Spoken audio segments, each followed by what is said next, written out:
Ukweli wa uwanja wa Simba na Mo Dewji huu hapa. Baada ya kuona ishu ya Simba kujenga uwanja kupitia mwekezaji wa klabu ambaye ni Mo Dewji, nikafanya homework yangu vizuri ili kujua nini haswa kinaendelea na je, Simba watanufaika vipi kupitia suala hili licha ya kuwa uwanja utamilikiwa kwa asilimia 80 dhidi ya 20. Iko hivi. Mo Dewji yupo tayari kujenga viwanja vya kisasa ambavyo vinakidhi standards zote za kimataifa na FIFA, ikiwemo gym, kituo cha afya, academy, makumbusho ya klabu, museum, ofisi na miundombinu yote ya kisasa. Simba wao watanufaika hivi. Kwanza, fahamu kuwa Simba wao watachangia ardhi tu ambapo uwanja utajengwa, huku Mo Dewji atachangia bilioni 30 kwa maendeleo ya uwanja.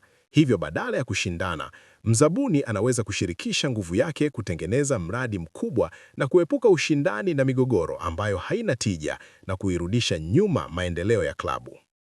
Kuhusu Jairuti, ikiwa atajenga uwanja, swali ni, je, utakuwa wa Simba moja kwa moja au makubaliano ya kimkataba kwa kipindi gani? Maana mara nyingi miradi ya aina hii huendeshwa kwa makubaliano maalum na sio mali ya klabu moja kwa moja. Uwanja wa bilioni 50 unahitaji mpango wa urejeshaji faida ya uwekezaji, return of investment.